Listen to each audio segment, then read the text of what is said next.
I'm Trish. And I'm Brandy. And you're listening to episode 31 of Connected Conversations. This is your space where international teachers, leaders, and parents like us come together for real talk, real advice, and tools to navigate life in the international schools around the world. Between us, Brandy and I have nearly 40 years of experience in international education across multiple continents and more than a dozen countries. That's right. And this episode is part of our International Files series, where we unpack the systems and logistics of international life, moving, and working abroad. And today, we are talking about something that every school experiences, but international schools experience in a very particular way: the end of the school year. We know that no matter where you are, the end of the school year is busy. Definitely. And we're filming this right at the end of our school year. And in fact, we're already wondering, does anyone have time to listen to this right now? Thank you if you do. We know that there are final assessments, reports, celebrations, end of year events, classroom cleanouts, transition meetings, and that very special kind of teacher tired that we're too tired to even explain. Yes. But in international schools, the end of year is not just a finish line, okay? It can also be a goodbye, a relocation, a repatriation, a curriculum shift, a language transition, a staffing change, and sometimes a complete life change for students, families, and teachers. Yeah, and that repatriation is a big thing. So in this episode, we're looking at what it means to end the year well and in an international classroom or a school. You know us. We're not expecting anyone to have every loose end tied up and color-coded in a folder. Although that's really pretty. I know, I do love those color-coded folders. Okay, but we do want to share some of our insights and advice that will support you in wrapping up your year with care, clarity, and intention. We'll talk about creating meaningful closure, supporting the students who stay, helping multilingual learners recognize their growth over the year, and prepare thoughtful transition tools and making handovers even more useful in schools where people are often moving in and moving out. And we want to keep coming back to a core idea. In international schools, endings simply aren't about finishing curriculum. Yeah, they're about something bigger. They're about helping people carry belonging forward. So are you ready? It's time to get connected.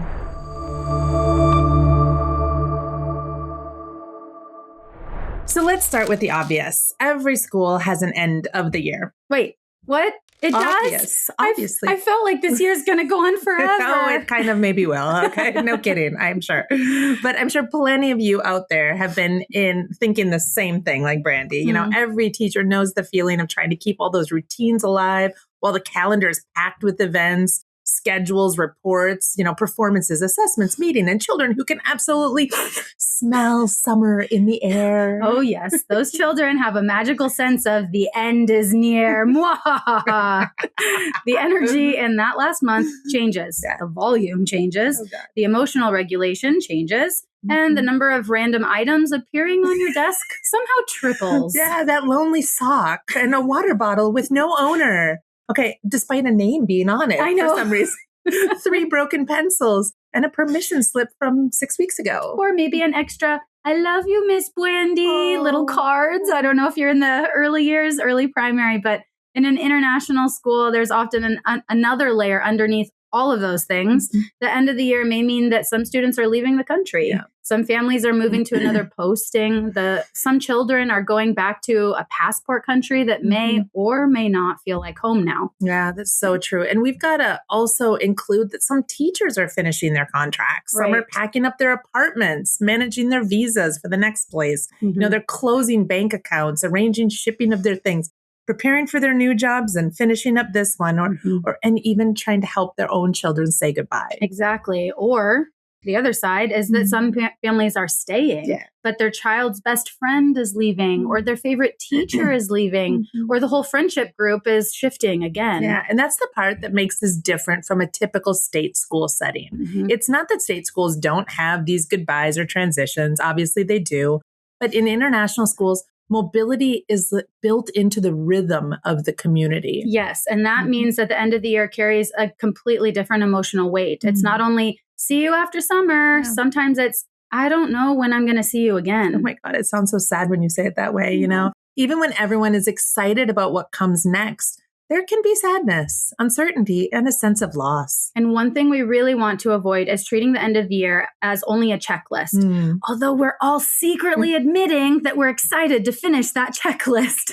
Okay, sure, the reports are done, the displays are down, the books are sent home, the classroom is packed. Of course, those things matter too. But in international setting, we also have to ask, like, what kind of ending are we creating for the people around us? Right. Are we helping people leave with a sense that their time in this community was really valued? Oh, yes. Although international school life can sometimes feel temporary, especially for families who move often, temporary doesn't mean shallow. Yes. Even if you're in a school for 1 year, that year can be deeply meaningful. And that's why ending well deserves like intentional planning.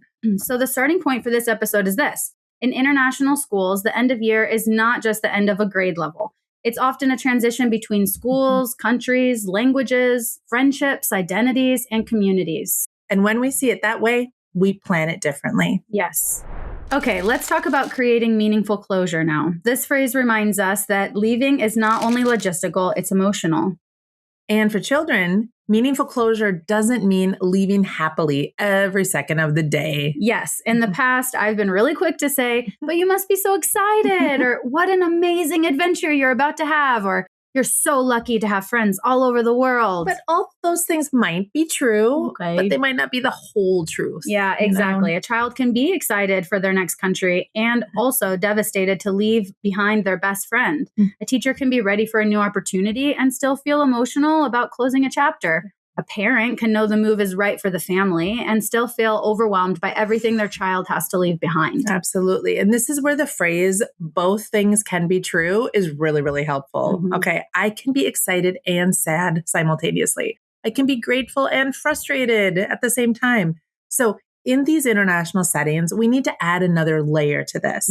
We need to help students process change that they may reach beyond the classroom. Help students process change that reaches beyond the classroom? Wait a second. That sounds great, but how do we do that? Yeah. Well, one simple way is like thinking about what I'll carry with me reflection. Okay. Students can actually draw or write about 3 things that they want to carry away from this year. That might be a friendship, a skill, a memory, a language phrase, a place in the city, or something they learned about themselves. I love that. It doesn't force everyone into the same emotional place, right? Exactly. And it's one of my favorite books. I think I mentioned to you before, like the things they carried, right? I like teaching that in high school. So like if you're in high school and you happen to be working with that book, you can actually work with that. You know, it's what each of these soldiers carried with them. And students do the same thing. They carry things in their backpack, their emotional backpack. So like one child might write about how this year was all about them learning long division, or they might talk about a friend that helped them on the first day of school. You know, they might talk about how they drew on the playground or the library or the walk to school. And have you ever seen a class memory wall before? I think I've heard of it. Like, is that where you like put up photos from big events and small moments? Exactly. You can do that from, you can pick the photos or memories from the first day of school, maybe a funny class phrase. Nice. You could also do like a project that took over the room, maybe a book everyone loved. Ooh, okay. And what do those memory walls do? Like have experience with you? Okay, what I love about them is that they help students identify the routines, the relationships, the shared experiences that made the classroom feel like a place of belonging. Oh, I love that. You know, letters can also be an invitation to do that, to notice, to name and honor what mattered throughout the year. Students can write letters to their classmates. They can write it to their future selves, you know, to the next student who will join the class or to the place they are leaving. Oh, I love the idea of writing to the next student. It's so good. With this, they're not just exiting the school, they're also helping someone else enter. And that departure-arrival connection is so important in international settings. The way we welcome new people is often influenced by how we were welcomed. Oh, for sure. So leaving well is not only about making goodbyes neat and tidy. Right. They are not neat often. It's about making them visible, speakable, and really human. Now we need to talk about a group that can sometimes be overlooked at the end of the year, the students who are staying. Absolutely. In international schools, we often put a lot of attention on the leavers. We have farewell assemblies, you know, the goodbye cards, the leaving parties. speeches, gifts, all the special moments for them. But the students who stay are also really experiencing change. Yeah. They might be losing their best friends, their trusted teachers, the familiar families that they have at events, or a version of this class community that they know is not going to exist the same as last year. Yeah. And for some students, this happens again and again and again. They're not leaving, but they're repeatedly being left. Oh, gosh. I know. My son has been feeling this recently as the dynamics of his class have dramatically. That's how dramatic it is. It's dramatic. I get it. I'm sorry, but they've dramatically shifted year to year as the students have left and new students have joined the class. And that uncertainty, or even I would say fear, can be quite common in international schools. Yeah. And sometimes adults accidentally skim over that resilience without acknowledging the cost on kids. We might say, oh, these changes are normal. Yeah, but that doesn't mean that those students don't need support. Yeah. And as we're speaking about writing letters to your future students, consider to ask students to add in advice for students who will arrive. That gives them an active role in rebuilding community. Yes, I love that. It also gives them a boost of leadership confidence too. Kind of I know some insider tips about this place, so let me share some with you. Everyone wants to tell the place to hang out at lunch, right? The best table. Okay. Which reminds me of the good old buddy system. We've talked about that so many times. Ask students, what helped you feel connected this year? And then how could we offer that to someone else next year? And that is exactly where the end of the year becomes a bridge into the next year. It's not just closure, it's preparation for the next cycle of belonging. Yeah. And the takeaway here is that transition support should include both sides of that goodbye. The people leaving need to feel the closure, and the people staying need to feel continuity. Now let's move into one of the most practical parts of this episode, transition tools. Because in an international school, a student may not just be moving from year 4 to year 5 or grade 3 to grade 4. They may be moving from a British curriculum school to an IB school, or a local school into an international curriculum school.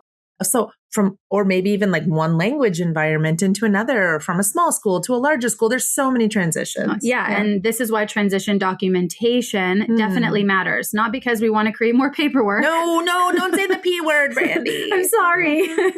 But, good information can protect continuity for a student. And that's just the reality. But the key word here is good documentation. Not long, not complicated, not full of vague teacher language, good and quality. A useful transition tool that should help the next adult understand the child more quickly and more accurately. I've heard of student passports before. I haven't actually seen them, but I've heard of them before. And these can include basic information about the student as a learner. You can include the languages that are spoken, their strengths. Interests are super important too. You can include routines that helped that student, support strategies, maybe even friendship notes, and things that might be useful for the new teacher to know. Can you imagine how helpful that would be to receive as a teacher, all that information? If it wasn't subjective, it's objective, even for a school to receive if they were coming in. I know. I love that it goes beyond just the marks in a report card, So for older students, they can even be part of the process. At my previous school, we did this 1-page profile. Teachers and students both did this at the start of the year. And we introduced ourselves. And this can be a review either at the end of the year or at the beginning of the year. And it really gets students to reflect on who they are, what changed, giving basic facts about themselves. Right. And creating those reflective learners is key in today's education world, right? In any education world. Even young students could complete sentence stems like, I learn best when, or something that helps me when I feel unsure is. I love that one. Or maybe even one thing I want my next teacher to know is. And you find out some really good evidence or things that a student wouldn't say. Yeah, I've used that particular one many, many times. And I really think it's really good. You find out some good stuff right up front.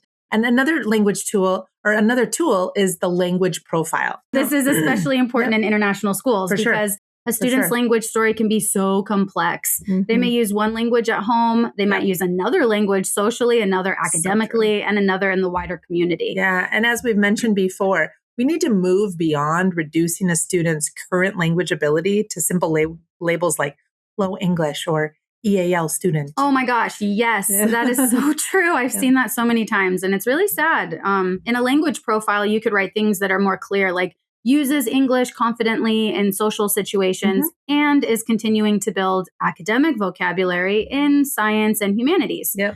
Or you could even write, student understands oral instructions well when supported by visuals and examples and benefits from something like rehearsal time before sharing ideas in a group. And if I'm a good teacher, I'm going to read that. And that's going to be like gold to me. I'm going to go like, okay, needs rehearsal, needs time, like that's how I plan my lesson then, And writing like needs language support does not tell the next teacher what to do.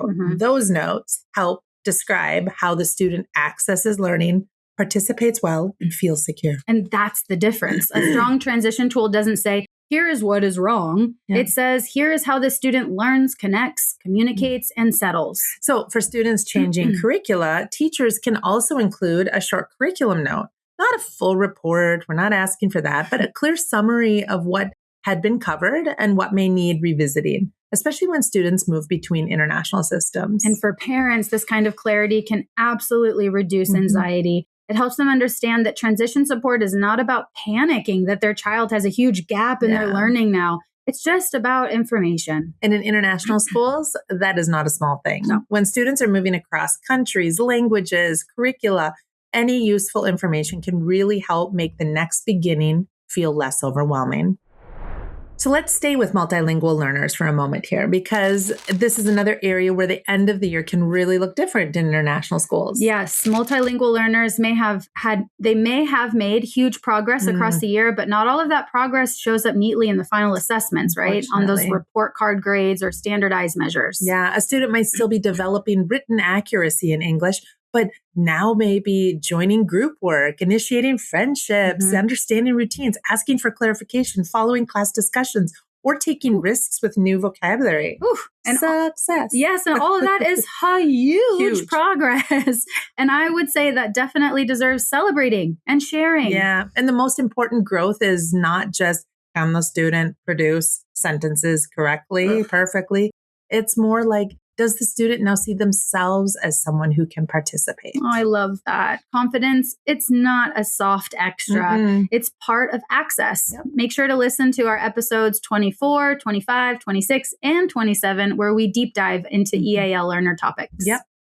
Our end of year reflection should not treat language as a side note. It should be part of how we understand learning, belonging, and transition. So if a child is leaving your class or your school, a language profile might include not only English development, but also the languages the child uses confidently, the languages they are still developing, and the contexts where they feel most comfortable communicating. And when communicating this with the parents, we can be really specific. Instead of saying, she's really improved her English, we can say, she's now using English to initiate play with peers, explain her thinking in maths with sentence support, and ask for help when instructions are unclear. I love that. It gives parents a much clearer picture. Yeah. So it also helps parents understand that language development is so layered, which we've discussed many times before. Social language, academic language, confidence building, comprehension, pronunciation, vocabulary, writing, identity. They do not all develop at the same pace. It's a lot. And for multilingual learners, ending the year meaningfully means noticing the growth that lives in confidence, connection, participation, and voice. Not only the growth that appears on a final grade. Now let's talk about the adult side of transition, because in many international schools, the end of year also means staff turnover. And staff turnover is completely normal in international education. Contracts end, people move countries, families relocate, teachers pursue new roles, leaders change, teams shift. I've done this so much. I know, hate it. But come on, we both know that even though turnover is normal, it definitely affects the continuity, right? Yeah, which is why handovers matter. Isn't it the worst when you have to start off the year knowing absolutely nothing about all of the kids and everything? Yes, I've been in that specific situation many times. Teachers need enough information to continue the work without starting from square zero. This is especially important in international schools because incoming staff may be new not only to the class, but also they can be new to the country, the curriculum, the school culture. I mean, even the parent community and, of course, the language context. Of course, cue my transition over to China, all of that, Yeah. A strong handover can really reduce that cognitive load for teachers. It can help the new teacher understand, here's what matters. Here's what worked. Here's what to watch for. Here's what families may need. This is how this class functions. Okay, but let's also mention that handovers need to be practical, right? Yeah. If they're too long or too vague or too buried in the files, they stop being useful, don't you think? Yeah, for sure. For sure. I would start with key routines. If you are coming into an established school and this class has been together for a while, you're a new homeroom teacher, maybe, what helped that class settle?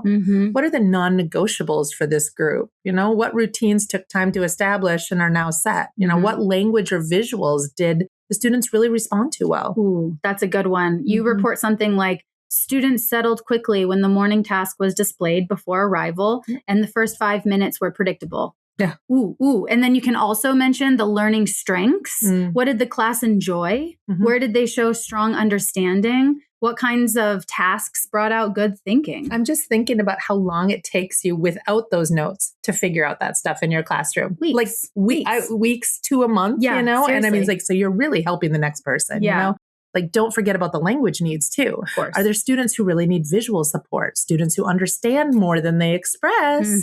Students who translate for their peers? You want to be aware of those up front. And students who are developing academic vocabulary still. I'd also add in successful interventions or support strategies. Good point. Like if something worked, write it down. If a child responded well to a particular seating arrangement, write it down. You can talk about the visual schedule, the check-in routine, or whatever writing scaffolds you used. All of that is worth passing on. And if something didn't work, you can write that down too. We keep saying write it down, but these days, you can speak right into your voice memo and you can ask AI to configure that. You would have this done in 5 minutes, 10 minutes. True. Thank the Lord for speech to text. Thank you. Leaders also have a role here, right? Oh, that's right. Yeah, of course. If leaders want good handovers, they need to define what good looks like. Yes. Otherwise, teachers may write far too much or not enough. And usually both happen in the same school. A simple handover template could help. Yeah. Sections like routines, learning strengths, language profile, maybe social dynamics, family communication notes, successful supports, and priorities for the first half of term. Yeah. And leaders should be very clear about what's essential and what's optional for teachers to fill out here. Yes, but also let's be honest, the end of the year is already very full, right? So if everything is urgent, people really can't tell what matters most. Yeah. And if we as teachers, if we want teachers to do those meaningful handovers, and if that's important to us, we really need to protect time for that work and avoid adding unnecessary extras. Yes. When handovers are done well, new teachers do not inherit confusion. They inherit a starting point. Love that. So as we come toward the end of today's episode, I want to return to that idea of belonging you mentioned before, because that's really the thread running through all of this. Yes. And international schools, belonging can be complicated because the community is often temporary and changing. Yeah. But temporary, does not mean less real. Yes, exactly. For sure. I don't think we can stress that enough. Yeah. A student may be in one school for only a year and still remember that teacher who helped them feel brave. Yeah. A family may only live in a country for a handful of years and still carry that school community as part of their story. Yeah. A teacher may complete one contract and still be shaped by the students, colleagues, and families they worked with. For sure. So when we talk about ending the year well, we're not talking about making everything perfect. We're talking about helping people leave or stay with a sense of really being seen. And that can be done in small ways. A note, a conversation, reflection, a handover that honors the child, a class ritual that acknowledges change, a student voice activity that asks, what helped you feel at home here? Oh, I like that. And that question is really powerful in international schools. It really is. What helped you feel at home here? It can tell us so much about what our schools are doing well. Yeah. Right? Teachers might say something like, our students might say, my buddy showed me where to go. Even teachers have buddies sometimes. Definitely. That is a big thing. Or the teacher learned how to say my name, or people learned or used some of my own language, you know, or the class invited me to play. Yeah. I've seen that. Exactly. Those answers are also data, human data, but still data. Yeah. And schools can use that information. What helped students settle? What helped families understand the school? What helped multilingual learners understand the school and get them to participate? What helped teachers feel supported during transition? And that turns the end of the year into a reflection point for the whole school, not just a final rush to get things done. Closure means that we have made space to notice what mattered. I love that. What matters. So we've helped the next person understand the child in front of them. We've allowed students to feel both sadness and excitement. We've remembered the stayers, not only the leavers, and we've treated belonging as something worth carrying forward. Because in international school life, people may move on, but the experience of being known, welcomed, supported, and included can travel with them. So if you are ending an international school year or classroom right now, we hope this episode gives you a way to pause and think beyond the checklist. Yeah. The checklist matters. We're not pretending that reports, displays, and files magically disappear. Sadly, they do not. Sadly, they really do not. But alongside with all of that, there's also a human work of ending with meaning. Helping students to say goodbye. Helping the stayers to feel seen, helping multilingual learners recognize their progress, helping families understand the transition, and helping the next teacher begin with useful information. And helping the whole community remember that international school endings are not only about departure, they're about continuity, memory, and belonging. So thank you so much for spending time with us today. We know the end of this school year can feel full, emotional, slightly chaotic. Yeah. Maybe you're already preparing for summer camps at your school, like crazy times.